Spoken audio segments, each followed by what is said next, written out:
Welcome to Job to Business Empowering Your Dreams, the podcast that takes you on a journey from being a job holder to becoming a successful entrepreneur. Are you tired of working for someone else's dreams and goals?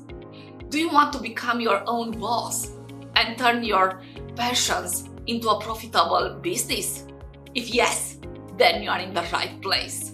In this podcast, we'll bring you interviews with successful entrepreneurs, industry experts, and leaders sharing their experiences, strategies, and insights for transforming your career and unleashing your entrepreneurial potential.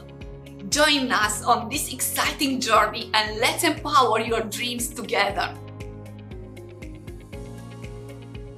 Hello, all today. We want to become better leaders and better leaders for our community, for our businesses, better leaders in our family, of course.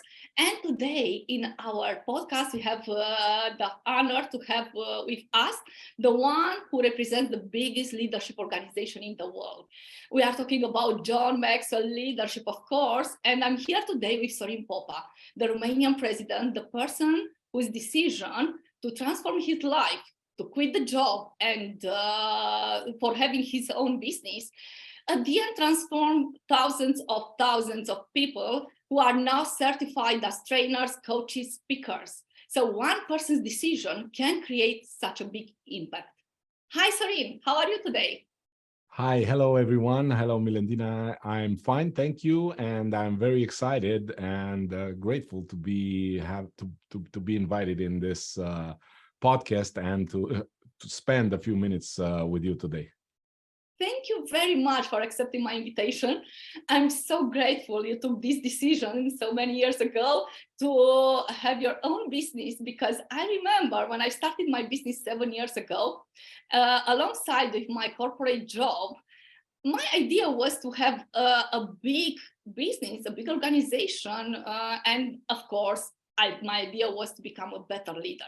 So I started to Google for the best leadership organization. And of course, John Maxwell appeared on my screen. And I was so happy to see that it is represented in Romania and in my hometown. How lucky I was to have it here with me. And I called Mirela, your ex-girlfriend and now your actual wife. And she presented me the curricula. I joined. And so you have to know how grateful I am that I made the decision to join John Maxwell Leadership, and that you made the decision to bring it and change the game in Romania.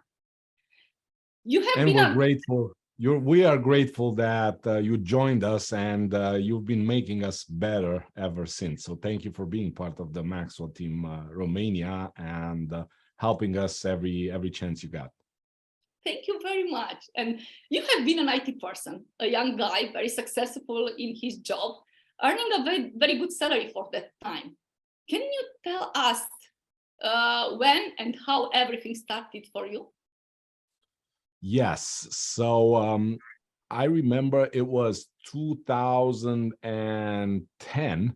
I was in my very early 30s. I think I had just turned 30 years. I was just turned 30 years when I took the lead of the John Maxwell team in Romania. But the reason I was able to do that, it started even before, like 10 years before that, when I was in my early 20s, because I started to lead personal development. I remember when I was starting college, a friend of mine took me to a personal development seminar event and introduced me to my first personal growth book. And it was a book by John Maxwell called Developing the Leader Within You. And I started to read personal development and self-leadership books and communication and time management and all of that while I was studying to become an IT guy, a software developer. And when I finished college and went into my IT job, I moved up the ladder in the IT world faster than anybody else I knew, because I was building myself as a person while I was building my skills as an IT guy. And I remember I was investing in the way that I was talking to people, the way that I was behaving with clients, with employees, with colleagues, with our leaders in the company. I was investing in myself even more than I was investing in becoming a good programmer or IT guy, and it showed. And by the time I was in my late 20s, I was making more money than anybody else in my company that was doing basically the same job. And it was not because I was so much better than them at what we were doing, but I was so much better than them in terms of personal growth. And when I was in my early 30s, that as I was saying, I got a chance to meet somebody in John Maxwell's inner circle and start working with that person. And that person later on introduced me to John, whose books I had been reading for years. And when the opportunity presented itself to join the John Maxwell team, it was back then, to join the Maxwell organization as a speaker, trainer, coach, I jumped to the opportunity, same as you did when you first heard about the organization. So I said, yes, I want to be part of that organization. I want to get closer to John. I want to get closer to John's people. I want to learn more content. I want to invest more in myself while I'm still building my IT career. And I started doing that. And as I got closer and closer to the organization, at some point they asked me if I want to take the lead in Romania, and of course my answer was yes, because your leadership as a concept has given me so much throughout all these years, and I felt that it was somehow my responsibility, and I felt called into bringing leadership concepts, servant leadership, self-leadership to other people in my country. So I chose to do that full time, and I transitioned from an IT career that was pretty successful at the time to a full-time activity as a trainer, speaker, coach, and leader of the John Maxwell organization in Romania. So we are so grateful for your decision and for your choice, because all of us are now better leaders due to this step you have done. But the decision to start your own business is not an easy decision. It means to evaluate the risk. It needs courage, a change in mindset. Sometimes we have an opportunity, but we lose it because maybe we start to think too much, evaluate. We have a process of evaluation too long, and at the end we postpone to start, and we miss that opportunity. You had this opportunity and you took it. How much did you evaluate it before starting the business, or you just got the vision, trusted your gut, and jumped it? I wouldn't say I jumped. I think it depends on what type of person you are. I didn't jump.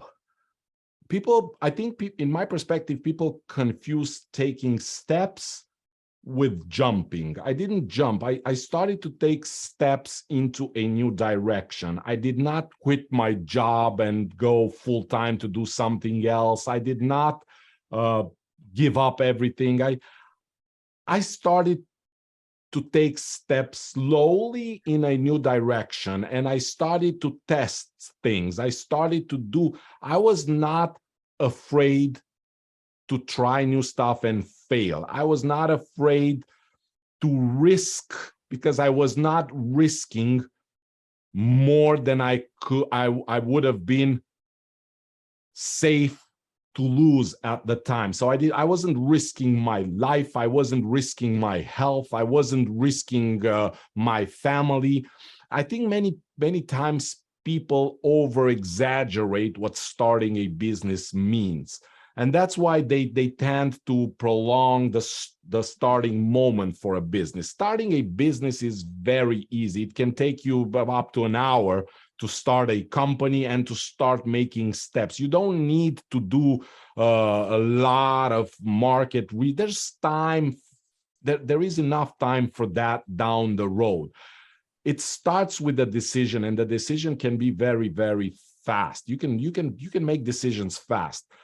For me, it was very fast. I wanted to do this, and I started taking steps, and I started making mistakes. I still kept my job, and basically the decision was: do I give up my free time to start a business? Do I give up my spare time in the evenings? And I started this as a part-time activity, and I did that for a lot of months before I started to notice that it was calling me more and more, and it was giving me more and more life, even more so than my IT job at the moment. And when I realized that this was calling me stronger, then I started to get more and more involved. And in time, it took me over completely up to the point where my previous job actually started to get in my way of building my business. And that was the moment when I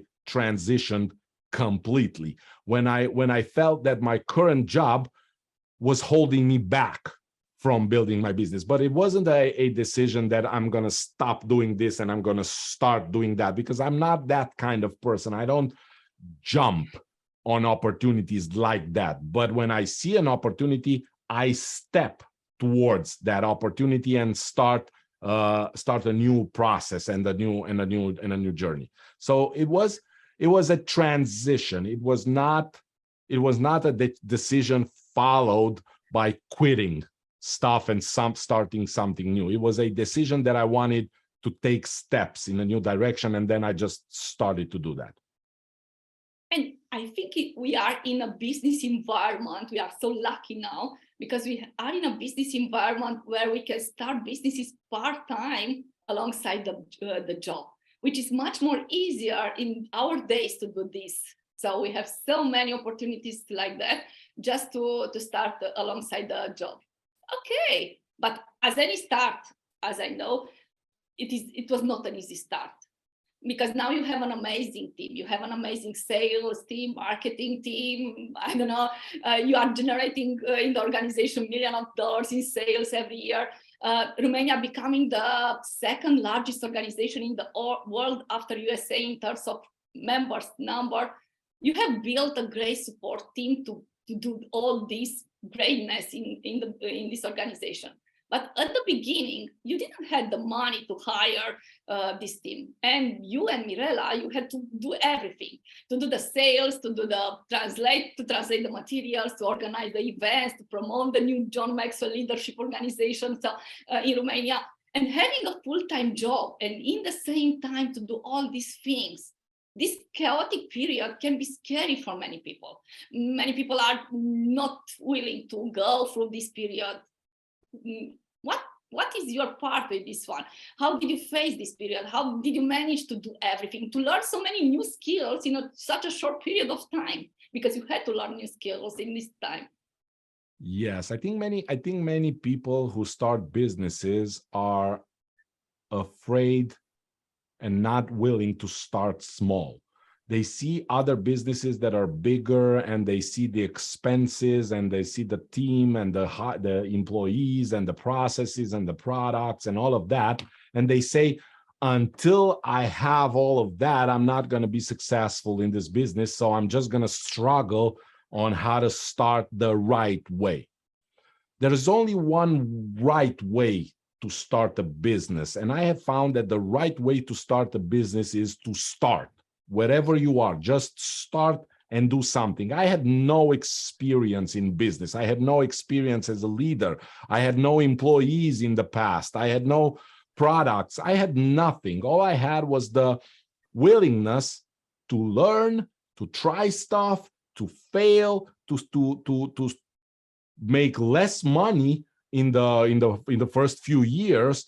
I had the willingness to grow as a person, as an entrepreneur, together with my business. And that's what I did. I started in the beginning, as you said, I was lucky that I had my girlfriend back then, who's currently also my wife. She was working with me in the business, and it was just the two of us. We were doing marketing, we were doing calls, we were doing sales, we were doing everything that needed to be done. It was the two of us, and we had no skills. We were awful. I think she was like 22 or 23 years old when we started building this business, and she was in charge of sales and talking to people, and she had no experience and no training, and I was in charge of leading and managing the project. I had no experience. We didn't know any accounting. We had no business relationships. We had nothing. So we lost a lot of clients back then because we didn't seem serious enough or big enough or reliable enough.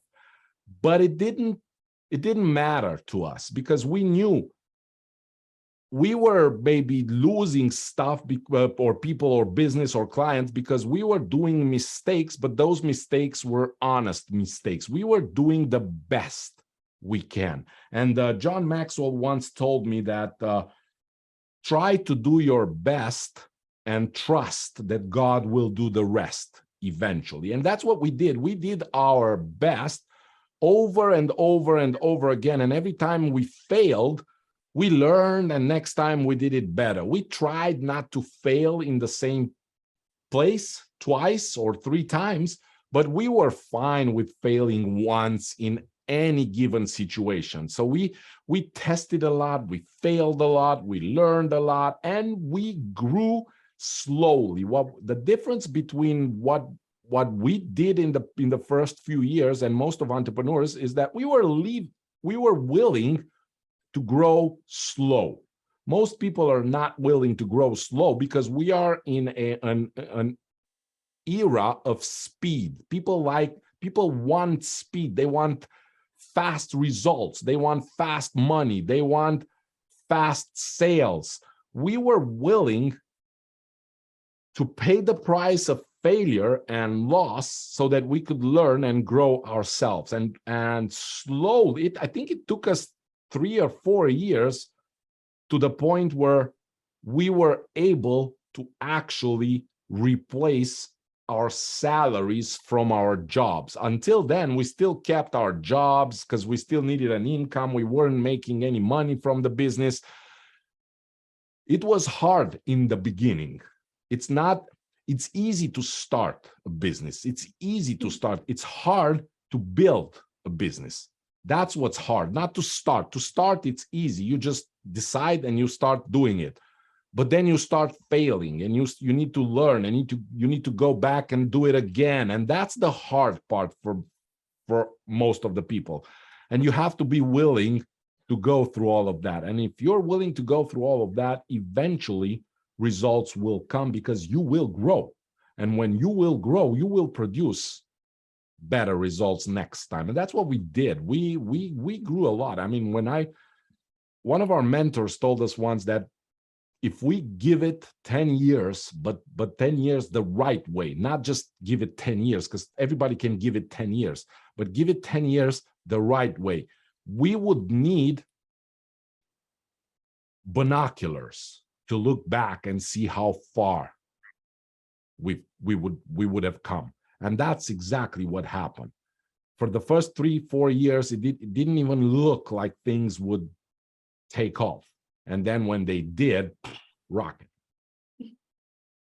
Great, this part. Of course, we overestimate what we can do in 5 months and underestimate what we can do in 5 years. So this is the part all the time. And of course, if you learn more, you earn more. This is a clear example. Okay, good. But I know you have a great persevering story regarding the USA visa. I know that you had to go to a GMT certification event in Orlando, and your first GMT event, and the US Embassy refused to give you the visa. So no visa, no traveling to USA, no business. But many people can consider it a sign. I should not go, or complicated to start again the application process. Things are not easy. There are many external factors which can make the transition period harder. What made you remain so focused on what you wanted to achieve? Yeah, so I remember my visa story, and I've told that on stage on many other occasions. My visa story is one of my early sort of failures in this business. I needed to go to Orlando, to Florida, and get certified as a Maxwell speaker and trainer, and same as a lot of our team members all over the world. And in order for me to get there, I needed to go to the embassy and get my visa, and they denied me my visa. They said that me being a successful software developer and already having a successful career, I should not go and start to do something different in life. I should be focused and walk the path that I had previously chosen. And they said that it didn't seem right to them, to the gentleman that I had the interview with, had some red flags about me. Like, it's not normal for somebody who's making so much money in IT as you are to decide to completely change their lives and do something else. And they denied me my visa. That was a huge failure, because without a visa, I wouldn't have gotten certified. And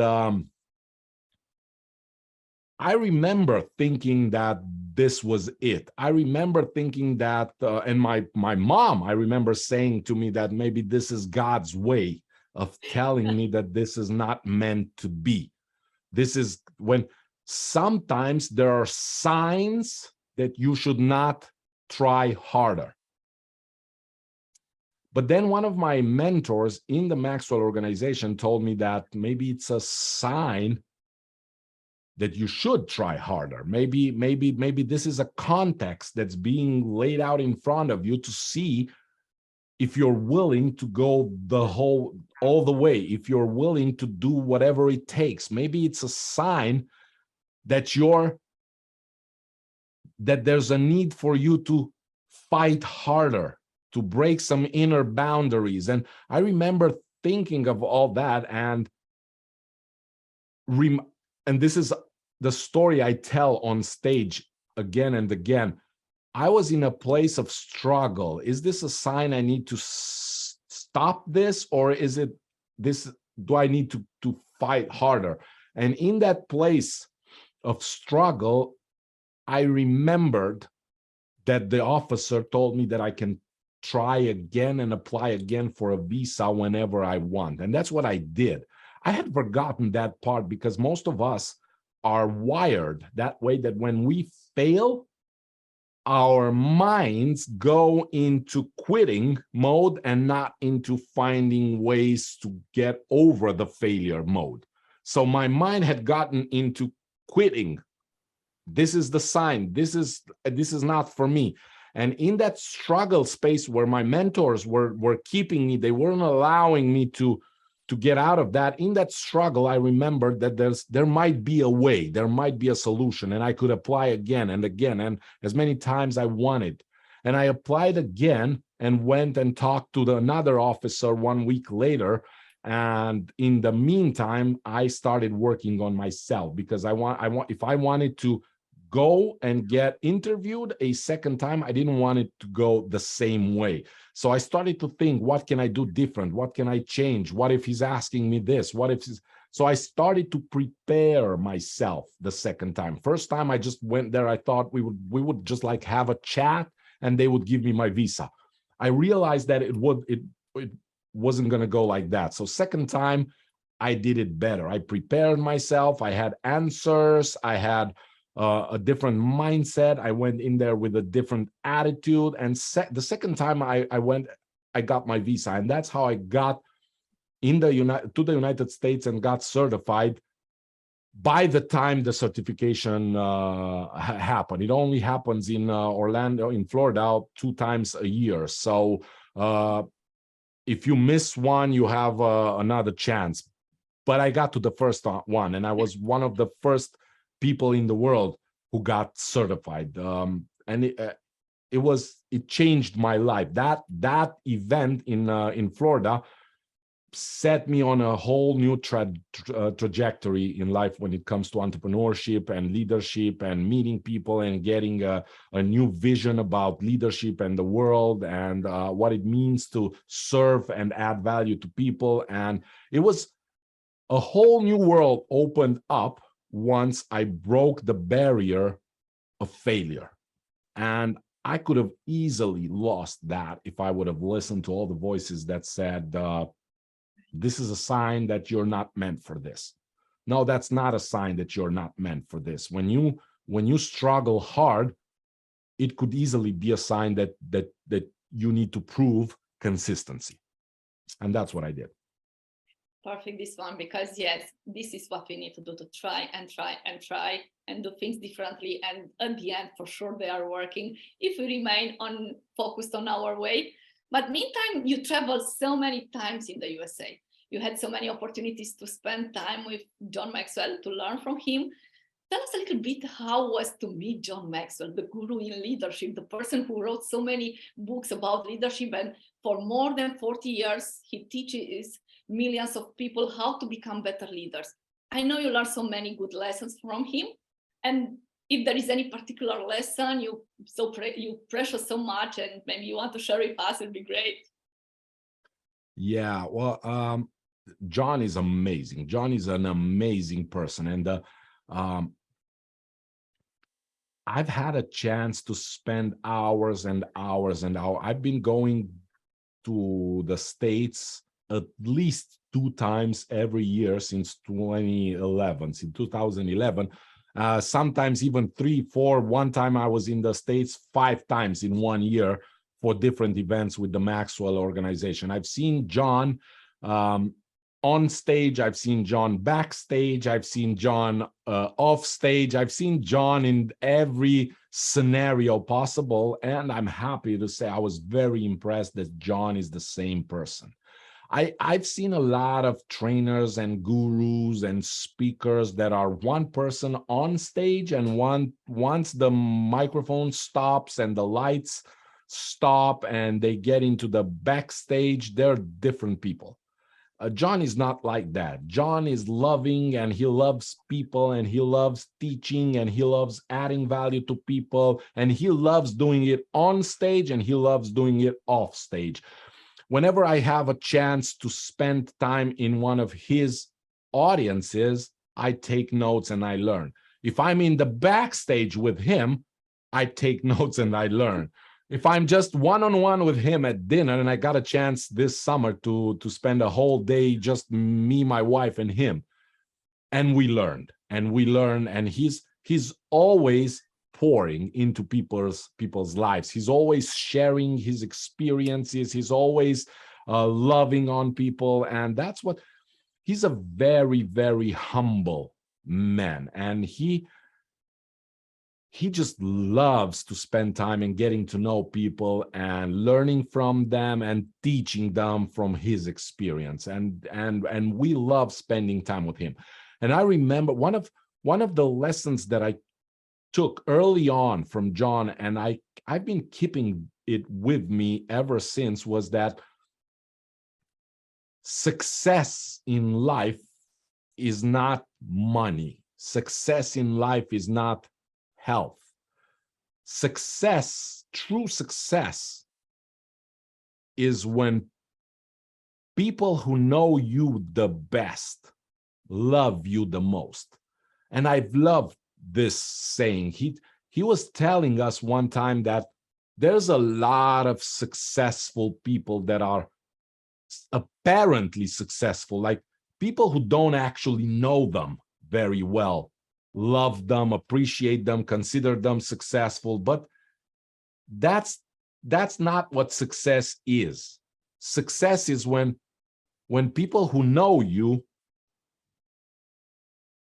love you. Not when people who see you from far away love you, appreciate you, admire you, see your money, see your whatever. No, success is when your family appreciates and loves you and your friends and that's a hard thing to accomplish. It's easier to make money. It's easier to make money than, and I've taken this with me for years. Every time I get to a whole new level in business, in life, I think about what it does for my family, for my friends, does it take me away from them? Does it destroy my relationship? And how can I make that better? Because money or business or without the people close to you and without the relationships is eventually failure. So true success is when you have all the people around you that you love and that care about you, and they are still there. So this is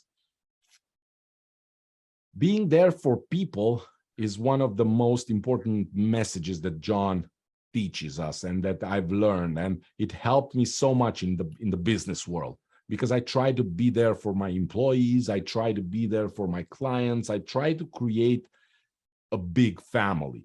And when you have a big family, that's when you know you're successful.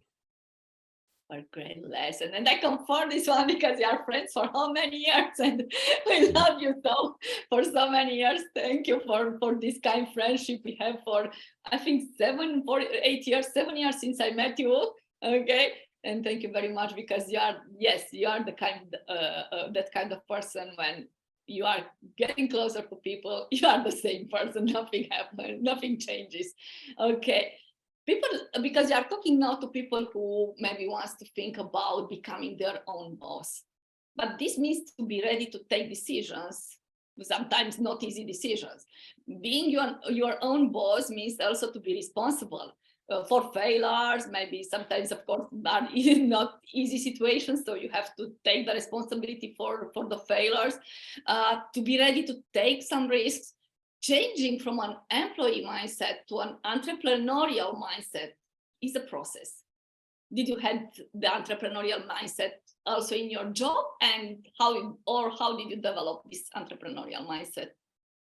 Yes, and that's actually a very good question. And I see a lot of people struggling with this. Many times people just want to be their own boss, as you said, and start their own business because something happened in their job. They don't get along with colleagues. They don't get along with their boss or the owner of the business or whatever, or they wake up, they're having a hard time waking up in the morning, and they're thinking, oh man, every morning I have to wake up at 7 and go to work. I want to be my own boss and do my own and schedule my own time and not having to do all of that. Those are all wrong reasons to start a business. Firstly, because when you start a business, you're going to work harder than when you worked for somebody else. You're going to wake up earlier. You're going to put in more hours. It's difficult. Secondly, because when you're an employee, the whole mindset of an employee is around this concept of somebody else being responsible in the end to the client for my work.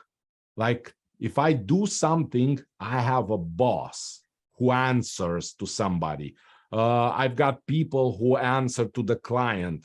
If I fail in my job, then they have to train me better. If they still want to keep me, if they want to replace me, they can replace me. But if they want to keep me, they have to train me better. Somebody else needs to take responsibility for me to do a better job. As a business owner, it doesn't work like that. As a business owner, I have to do everything. I have to take my own responsibility for getting better. And you can start thinking as an entrepreneur while you still have your job. And that was one of the things that I did early on. I still went to work every day, but I started to think as an entrepreneur. I remember I was thinking about my boss as a client, and I was a contractor. I remember thinking that I'm a business and he's my only client, and I have to serve him, and I have to find what his needs are. I have to listen beyond what he's saying and find ways to exceed his expectations. And I was thinking as a business owner while I was still having a job. And that helped me a lot later on when I felt called towards the business world. Because if you just switch from an employee to a business owner with an employee mindset, you're gonna fail miserably, because you're gonna find yourself with nobody that you can blame if you fail. You're gonna find yourself with nobody to take care of you if you're not good enough. You're gonna find yourself with no boss to keep you on the right track and to look over.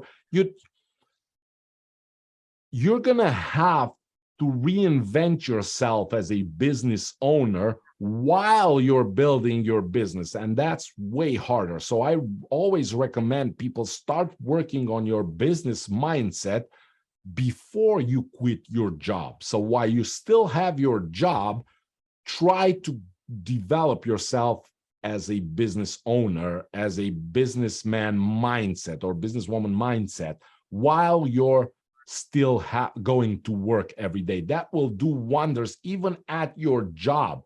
You will grow faster in your job. You will serve your colleagues. You will try to learn about time management, showing gratitude towards people around you, influencing through your communication. You can do, there's a lot of things that you can develop and grow into while you still have your job, so that when you decide to make the switch and go into the business world, you have all of that going for you and not against you. You don't start by being frustrated that you hate your job and you need to quit and start a business. That's not the way to start. You can quit your job and find a better job if you want to. If you have a problem with your boss, you can find a better boss. You don't need to start a business. But if you feel called towards a business and you have the right mindset, then go for it. Yeah. Excellent this part, because many people have the reason to go in a business just to be their own boss, but it's not an easy part. Okay, thank you very much for this one, and thank you very, very much for all the value add we had in this podcast.